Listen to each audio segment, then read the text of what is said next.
하나님의 교회는 좋은 곳입니다. 감동 있는 예배가 있고 이웃 간의 사랑이 있습니다. 풍성한 나눔이 있고 아름다운 만남이 있습니다. 하나님이 주신 사명이 있는 곳, 성령의 권능이 함께하는 곳, 방황하는 영혼들의 구원의 방주가 되기 위해 믿음과 말씀 안에서 오늘도 빛과 소금의 역할을 다하고 있습니다. 가까운 교회에 나가셔서 예수님을 만나보세요. 꿈과 소망이 있는 밴쿠버 중앙 장로교회.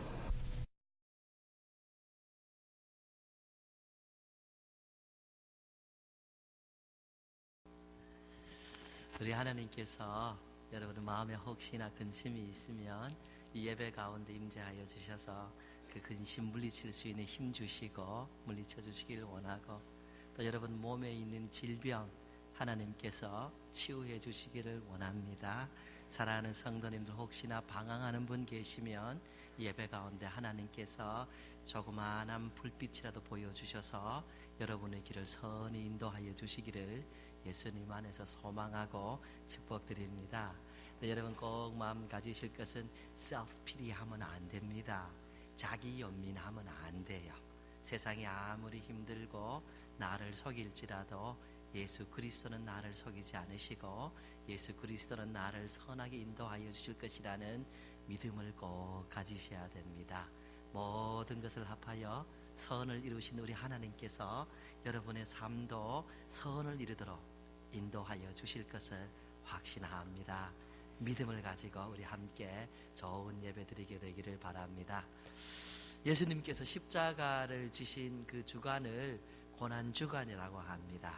예수님 십자가 지신 바로 그 전주를 종려주일 혹은 고난주일이라고 하지요. 오늘이 바로 고난주일입니다. 예, 고난주일. 그래서 이 주 동안에, 이 주 기간에 예수님께서 많은 고난을 받으시고 십자가를 지셨습니다. 그래서 이 한 주는 특별히 우리가 주님께서 받으신 고난, 그것을 생각하고 묵상하면서 하나님의 은혜에 감사하는 그런 한 주간이 되는 것입니다. 그래서 많은 교회에서 특별히 새벽 기도를 하는 거죠. 우리 교회에서도 내일부터 한 주간 동안 특별히 새벽 기도를 하는 겁니다. 주님께서 십자가 지셨으니 나는 한 주간이라도 내 잠을 좀 희생하고 하나님 앞에 나와서 기도하면서 하나님께서 내게 주신 은혜에 감사하고 내 마음을 하나님께 드려야겠다, 이렇게 한 주간을 특별히 새벽 기도로 드리는 겁니다. 그리고 금요일날, 이번 주 금요일날 우리 예수님께서 십자가를 지셨지요. 그래서 그날을 성금요일이라고 우리가 부릅니다.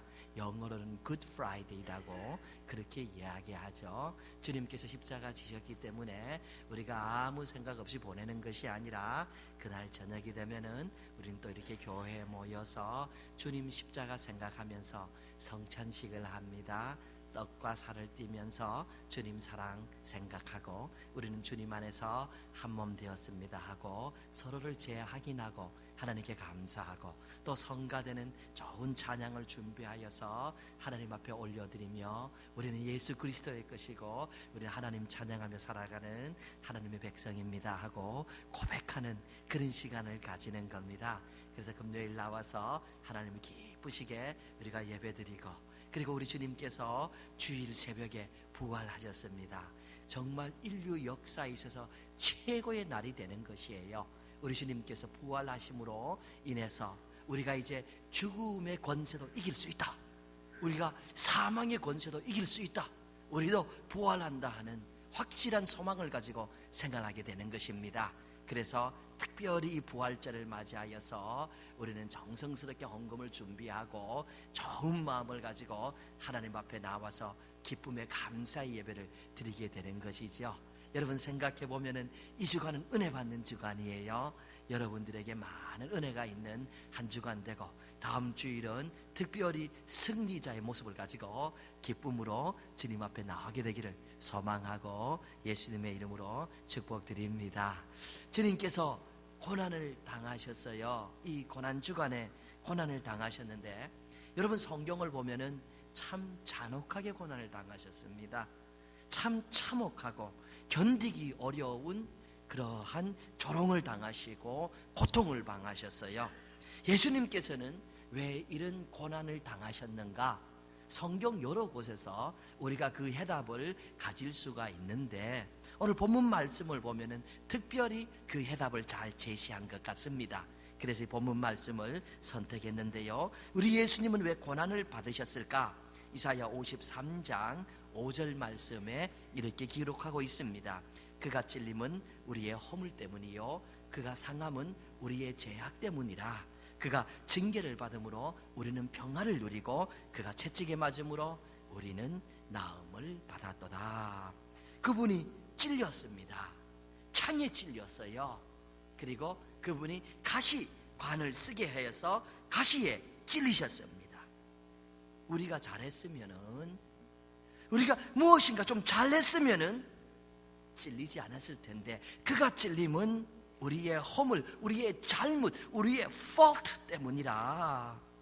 뭔가 잘못했다. 우리가 뭘 잘못해서 그분이 찔리셨다고 성경은 이야기하고 있습니다. 그가 상함은 우리의 죄악 때문이라. 그분이 상처를 입으셨습니다. 많은 상처를 입으셨지요. 우리에게 죄가 없었다면은, 우리가 죄를 짓지 않았다면은 상처를 입지 않으셨을 텐데 성경은 그가 상함은 우리의 죄악 때문이라. 우리에게 죄가 있기 때문에, 우리가 죄를 지었기 때문에 그분이 상처를 입으셨다고 성경은 말씀하고 있습니다. 우리의 허물과 죄악으로 인해서 그분은 고난을 당하신 것입니다. 사실 그렇지 않습니까? 때로 우리가 머리로 죄를 지어요. 죄 짓기 싫은데 머리로 좋은 생각만 하고 싶은데, 선한 생각만 하고 싶은데 때로 이웃을 향한 시기심이, 미움이 발동할 때가 있습니다. 나는 정말 사랑하며 살고 싶은데 왜 그 사람이 그렇게 미운지 몰라요. 왜 그 사람 보면 시기심이 나는지 모릅니다. 질투심이 납니다. 악한 감정이 머릿속을 채웁니다. 우리가 머리로 죄를 짓는 거예요. 그러니까 주님께서 가시 면류관을 쓰시게 되시고, 주님은 머리를 찔리시고 머리에서 피를 흘리신 것이지요. 때로 우리가 손으로 죄를 짓는 거예요. 우리 손으로 좋은 일 많이 할 수 있는데, 어린아이들 머리 쓰다듬어 주면서 우리가 아이들에게 용기도 주고 아이들에게 착한 말 해줄 수 있는데, 우리 이 손으로 선한 일 얼마나 많이 할 수 있는데 때로 우리 보면은 이 손 가지고 죄를 짓고 있어요. 이 손 가지고 알면서도 나쁜 짓 하고 있어요. 우리 주님이 그래서 못에다가 이 손에 못을 박으신 거잖아요. 우리가 손으로 죄를 지니까 손에다 못을 박으시고, 때로 우리가 발로 가지 않아도 될 곳을 가잖아요. 여기 가면 안 되는 줄 알면서도, 오늘 이 시간에는 여기 가는 시간이 아니고 저기 가야 되는 줄 알면서도, 우리가 어디 가야 하나님의 은혜가 있는 줄 알면서도 이 발이 가지 않아야 될 곳을 끌고 갑니다. 죄짓게 하잖아요. 그러니까 우리 주님이 그 발에다가 대못을 박으신 겁니다. 우리가 몸으로 좋은 일 할 수 있어요. 몸으로 하나님 앞에서 산 제물로 드림으로 하나님이 기뻐하시는 영적인 예배를 드릴 수가 있지요. 그런데 우리가 우리의 몸으로 나쁜 짓 하잖아요. 때로 이 몸으로 이러면 안 되는데 그런 생각하면서 우리 몸이 나쁜 짓을 합니다. 그러니까 우리 주님이 몸에 채찍을 맞으시고 몸에 창으로 찔리시고 몸의 고통을 당하셨던 것입니다. 오늘 우리가 스스로 생각하게 되는 거예요. 주님께서 2000여 년 전에 고난을 받으신 것은 주님 스스로 본인의 허물과 죄악이 아니라 다른 사람의 허물과 죄악 때문이구나. 다른 사람의 허물과 죄악 때문에 손에 못을 박히시고 옆구리에 창으로 찔리시고 발에 대못을 박히시고 머리에 가시관을 썼거나 다른 사람의 죄악과 다른 사람의 허물이구나. 그런데 그 다른 사람의 죄악과 허물 속에 내 죄도 내 허물도 포함되어 있구나. 내 죄와 내 허물 때문에 우리 주님이 십자가에서 고난을 당하셨구나. 우리는 생각하게 됩니다. 예수님께서 사실 오셔서 이런 말씀하셨지요.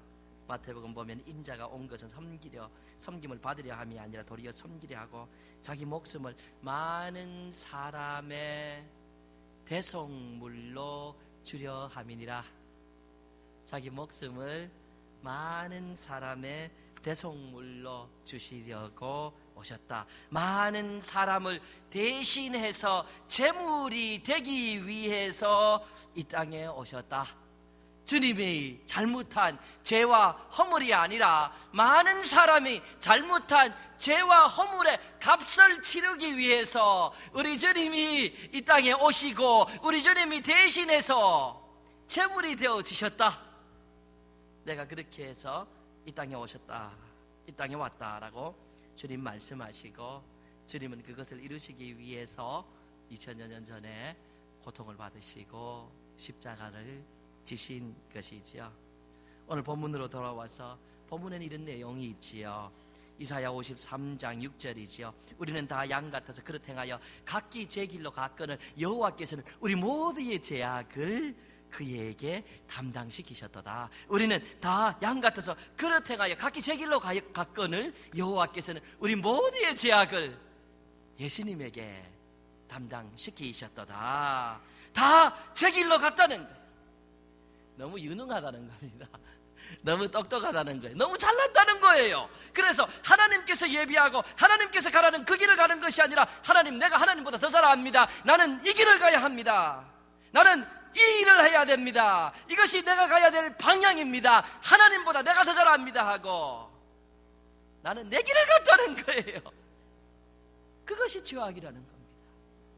하나님이 예비하고 하나님이 설정한 길을 가지 않고 내가 내 고집하고 나도 하나님처럼 똑똑합니다, 하나님이 원하는 것이 아니라 내가 원하는 것을 가져야겠습니다 하고 내 길로 다 갔다는 거예요.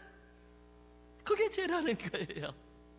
그 죄값을 우리 하나님께서는 우리에게 담당시키시고 우리에게 찾으신 것이 아니라 당신의 외아들 예수 그리스도에게 담당시키시고 예수 그리스도에게 다 뒤집어 씌우시고 예수 그리스도에게서 그 죄값을 찾으셨다라는 말씀을 하고 있습니다.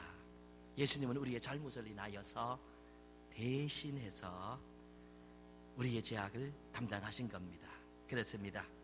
그분이 찔리시고 상하신 것은 우리의 허물과 죄 때문입니다.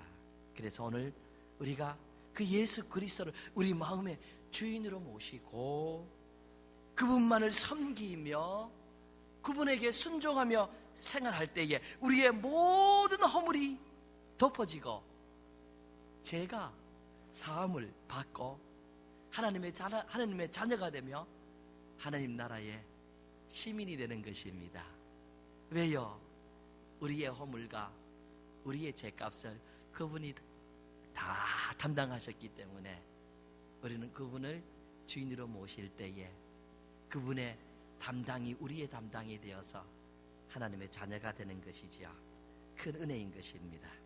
여러분, 이번 고난 주간에 우리는 우리를 대신해서 고난을 받으신 예수 그리스도를 묵상하며 그분 앞에서 감사하며 회개하며 그렇게 마음을 다지는 시간을 가져야 할 줄로 믿습니다. 특별히 참 좋아요. 특별 새벽 기도회도 하니까 여러분 나오시면 은혜를 받는 거예요. 그러니까 우리가 또 이웃 초청한다고 잔치하기 위해서 또 우리가 낮에 나와서 기도하잖아요. 음악이 들려지고 여러분 묵상하고 기도할 좋은 시간입니다. 이것을 위해서 기도하는 이런 시간은 만들어서 은혜를 받을 수 있을 때 은혜 받으시기를 주님 안에서 부탁하고 또 축복드립니다. 얼마나 좋은 기간인지 모르겠습니다.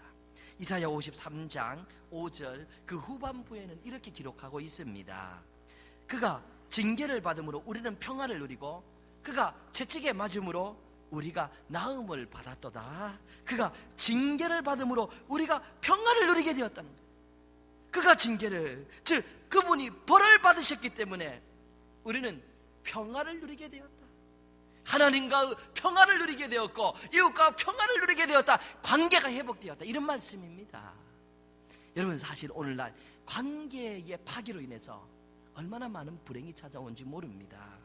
많은 것을 가졌더라도 부모와 자식 간에 이 관계가 파괴되면 행복하지 못합니다. 많은 것을 이루었더라도 부부 간의 관계가 파괴되고 나면은 행복하지 못합니다. 여러분, 이웃과 원수를 맺고 부모와 원수를 맺고 형제끼리 원수를 맺은 다음 사람들 가운데서 행복하다는 사람 여러분 찾아보실 수 있습니까? 없어요. 관계가 그렇게 중요하다는 거예요. 근데 우리 주님께서 오셔서 이 관계를 회복시키셨어요. 우리는 이 땅이 살고 있습니다. 그래서 이 관계 회복을 완벽하게 체험하지 못하지만은 이제 하나님의 이 법칙, 하나님의 나라가 완벽하게 임하는 하나님 아버지의 집에 가면은 이 관계가 완벽하게 회복되고 하나님과 조금도 문제 없이 우리는 평화하고 이웃과 다투고 시기하는 것이 아니라 이웃과 평화를 누리며 완벽한 행복 속에 들어가는 거예요. 왜 그렇습니까? 우리 예수님께서 징계를 받음으로 너희는 평화를 누리게 되었다라고 말씀하고 있습니다. 그가 채찍에 맞음으로 우리는 나음을 받았도다. 오늘 질병이 우리를 얼마나 고통스럽게 하는지 몰라요. 사람이 아이 때는 몰랐는데 여러분 정말로 40대 이렇게 들어가면서 여기저기 고장나지 않던가요? 애들은 무슨 말 하는지 모릅니다. 어르신들은 잘 아실 거예요. 나이가 들수록 여기도 고장나요. 꼭 자동차 같습니다. 여기저기 자꾸 고장나요. 그리고 전에는 고장났는 거 조금만 쉬고 조금만 약 먹으면 되었는데 이제는 감기 한 번 걸려도 회복되는 시간이 얼마나 오래 걸리는지 몰라요. 이게 너무 고통스럽다는 거예요. 약을 조금 먹어서 되지도 않고 많이 먹어도 힘든 거예요. 이 질병이 얼마나 사람을 고통스럽게 하는지 몰라요.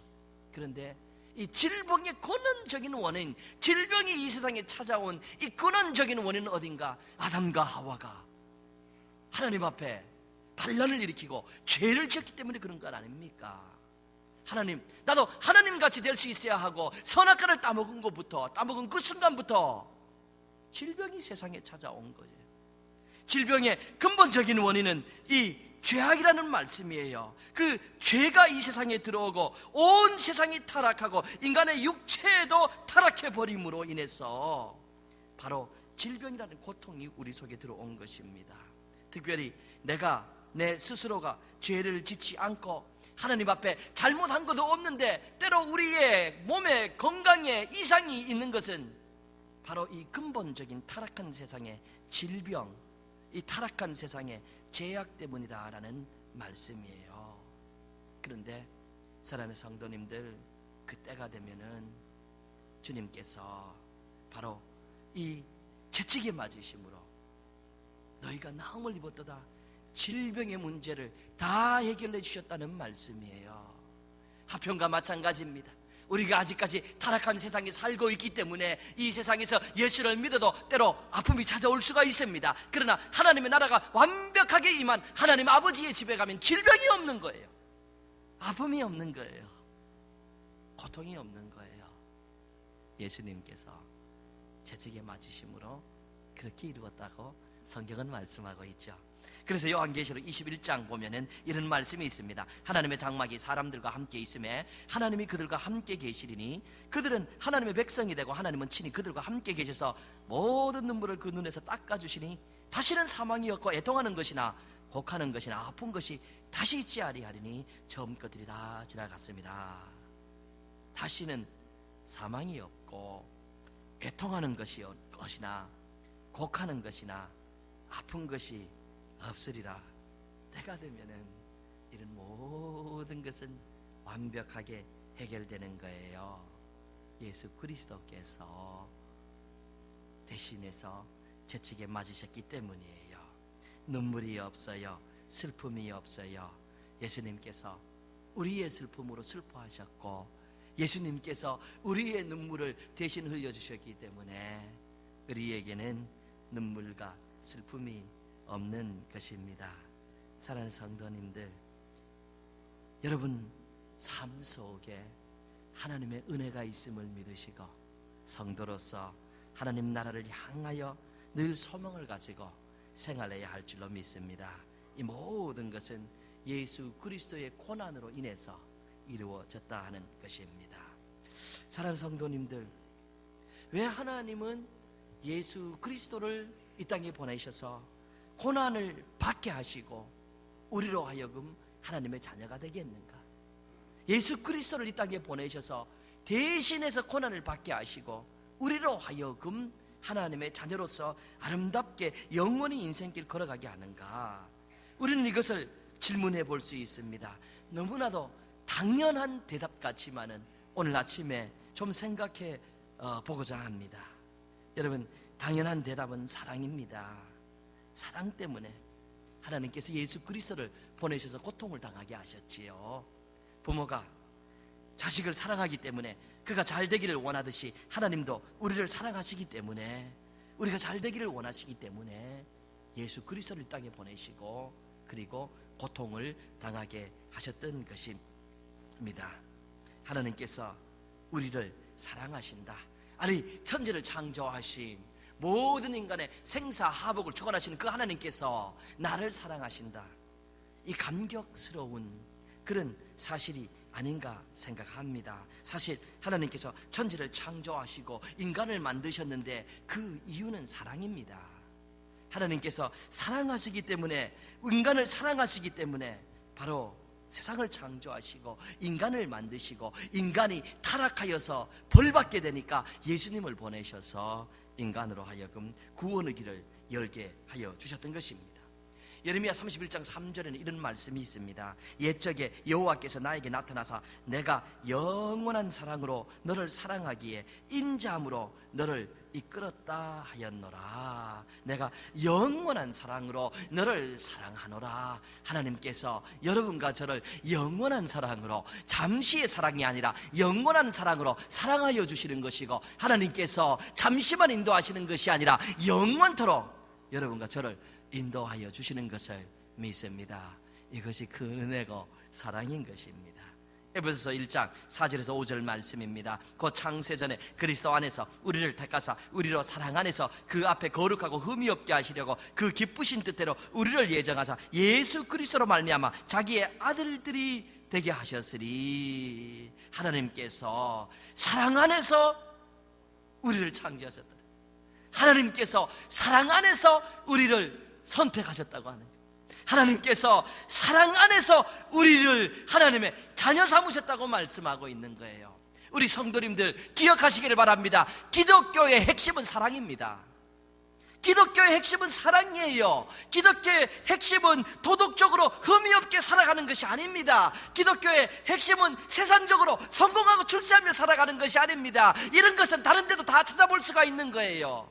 기독교의 핵심은 하나님의 사랑이고 그 사랑의 관계 속에 깊숙이 들어가는 것이, 이게 바로 기독교의 중심 가르침이고 핵심인 것입니다. 그래서 기독교인은 예수 그리스도의 말씀을 기억하는 것이죠. 예수님 뭐라고 하셨습니까? 첫째 되는 계명, 하나님이 주신 계명 중에 첫째 되는 계명이 무엇이냐고 물었느냐. 첫째 되는 계명은 다른 것이 아니라 내 마음을 다하고 내 목숨을 다하고 내 뜻을 다하여 주 너의 하나님을 사랑하는 것이라. 이것이 첫째 되는 계명이라. 그리고 둘째도 그와 같으니 내 이웃을 내 몸과 같이 사랑하는 것이라. 이 계명 안에 온 율법과 선지자의 강령이 포함되어 있다고 주님이 말씀하고 있는 것이에요. 그래서 오늘 우리가 예수님의 고난을 통하여서 하나님의 자녀가 된 모든 우리가 어떻게 생활해야 되는가? 적어도 사랑은 있어야 됩니다. 권력이 부족하고 또 학식이 부족하고 또 물질이 부족할 수도 있지만은 예수 믿는 사람은 사랑은 풍성해야 됩니다. 하나님을 향한 사랑, 이웃을 향한 사랑은 풍성해야 되는 것이죠. 여러분들에게 사랑이 풍성하기를 주님 안에서 소망하고 또 부탁을 드립니다. 나는 하나님을 얼마나 사랑하고 나는 이웃을 얼마나 사랑하는가, 이것이 바로 크리스찬티의, 이것이 바로 기독교의 이 핵심이라고 하면 내 속에 사랑이 있어야 되는데, 나는 하나님을 얼마나 사랑하는가, 나 하나님 사랑하는데요, 이렇게 우리가 막연하게 생각할 것이 아니라 오늘 아침에 사실 실질적으로 내 사랑의 척도에 대해서 우리가 생각해 볼 수가 있습니다. 시험해 볼 수가 있어요. 근본적으로 두 가지 질문을 할 수가 있는데요. 하나는 나는 하나님과 보내는 시간을 얼마나 즐겁게 여기는가. 우리가 우리 스스로에게 질문해 볼 수 있어요. 나는 그냥 사랑하는데요, 막연하게 생각하지 말고 내 사랑이 얼마나 깊이가 있는가 질문하는 것이죠. 내가 하나님과 보내는 시간을 얼마나 귀중하고 즐겁게 여기는가 하는 것입니다. 왜 그렇습니까? 사랑하는 사람과는 보내는 시간이 즐겁기 때문입니다. 여러분, 찬송 364장 잘 아시는 것이죠. 내 기도하는 그 시간, 그때가 가장 즐겁다. 이 세상 근심 걱정에 얽매인 나를 부르사 내 진정 소원 주 앞에 낱낱이 바로 아래요. 큰 불행 당해 슬플 때 나 위로받게 하시네 하고 기도하는 그 시간이 그렇게 즐겁고 그렇게 소중하대요. 세상 살면서 근심과 걱정에 너무너무 얽매이고 힘들어하는데 이 모든 것을 소원과 함께 하나님 앞에 아뢰면 하나님께서 불행당하고 슬픈 모든 것을 위로하여 주시고 선으로 인도하여 주시니 나는 기도하는 시간이 너무 소중하고 즐겁다 하고 이 시인이 고백하는 것이죠. 여러분, 이것을 쓴 분은 윌리엄 월포드라는 목사님이십니다. 영국의 목사님이신데 늘 하나님 앞에 나아가서 기도하며 함께 시간을 보내는 것을 즐긴 분이에요. 여러분, 왜 그런가? 이분은 맹인이었습니다. 앞이 안 보이시는 분이었어요. 앞이 안 보이는 분이 목회를 하다 보니까 힘든 시간이 많았던 것 같아요. 그럼 어떻게 해요? 하나님 앞에 나가는 거예요. 그래서 하나님, 제가 이런 근심도 이런 걱정도 있습니다. 내가 지금 불행당해서 너무 슬픕니다 하고 하나님께 자기의 마음을 쏟아내고 하나님은 그분에게 시간을 맞추어서 찾아와서 위로를 해준 거예요. 그래서 이분이 시를 쓴 것을 친구 목사님이 그걸 보고 감동을 받아서 곡을 붙여가지고 찬송가가 된 거예요. 내 기도하는 그 시간, 그때가 가장 즐겁다. 이 세상 근심 걱정에 얽매인 나를 부르사 내 진정 소원 주 앞에 낱낱이 바로 아래요. 큰 불행 당해 슬플 때 나 위로받게 하시네. 한번 해보세요. 노래를 해보라는 게 아니고 기도를 해보세요. 여러분, 노래 잘하셔도 신목사 먼저 하겠어요. 예, 다시 말씀드리는데 이번 주는 특별히 정말 좋은 주입니다. 새벽에 시간 만드셔서 나오셔서 여러분, 아픔 있잖아요. 아뢰세요. 크리스찬에겐 특권입니다. 여러분, 낮에 나오셔서 이웃을 위해 기도해 주시고 아뢰시기를 바랍니다. 예, 두 번째로는 나는 하나님의 일을 얼마나 즐겁게 감당하는가. 내가 이 기독교의 핵심인 사랑이 풍성해야 되는데 이것을 어떻게 알 수 있는가? 나는 하나님의 일을 얼마나 즐겁게 감당하는가? 왜요? 사랑하는 사람을 위해서 일하는 것은 기쁘고 즐거운 것입니다. 그래서 아버지는 온종일 일하지만 저녁에 나가서 저녁에 집에 돌아와서 사랑하는 아내가 한번 웃어주고 사랑하는 자녀들이 한번 웃어주면은 만가지 시름과 만가지 피곤이 싹 눅놓듯이 넣고 새 힘을 얻게 되는 거예요. 사랑하는 가족을 위해서 일하는 건 행복한 거예요. 그렇기 때문에 여러분, 아주 좋은 예가, 아주 완벽하고 퍼펙트한 예가 이 야곱과 라헬의 이야기 같아요. 여러분 잘 아는 이야기죠. 야곱이 라헬이라는 여성을 사랑했어요. 너무 사랑하다 보니까 결혼하고 싶었습니다. 그러니까 야곱이 라헬의 아버지 라반을 찾아가는 거예요. 자기가 찾아가서 자기가 얘기합니다.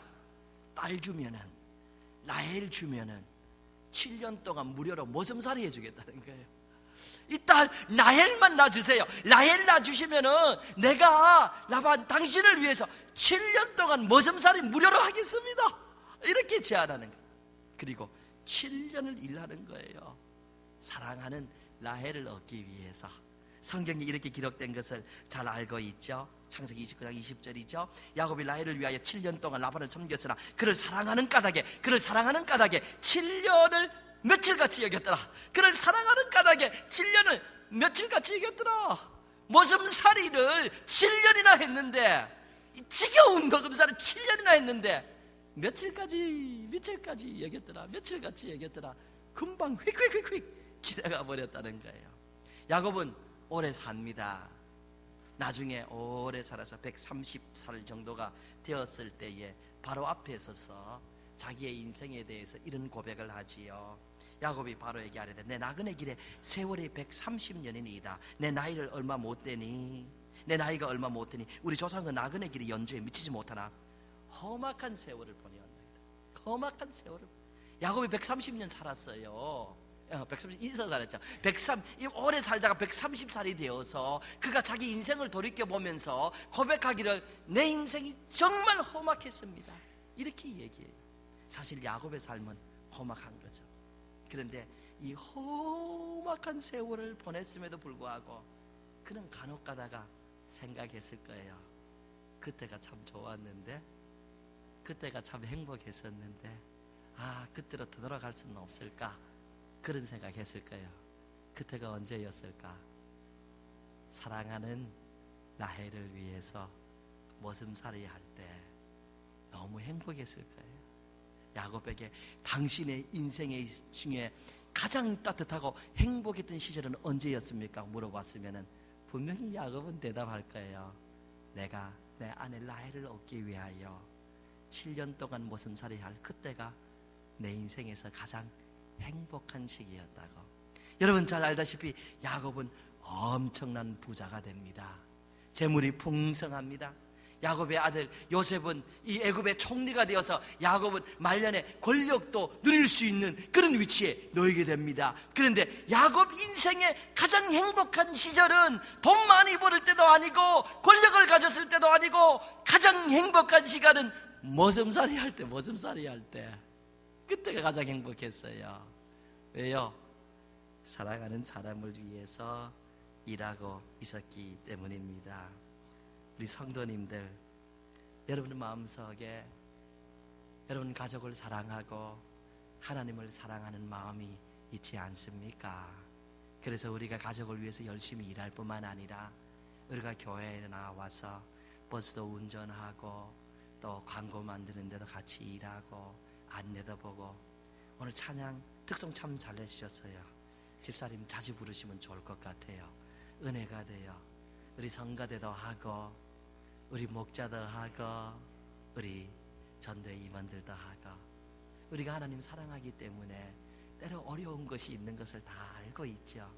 그러나 근본적으로 하나님 사랑하는 마음으로 우리가 섬기고 또 이웃도 초청하며 초청잔치도 하고 있지 않은가 생각합니다. 사랑하는 성도님들, 다시 말씀드립니다.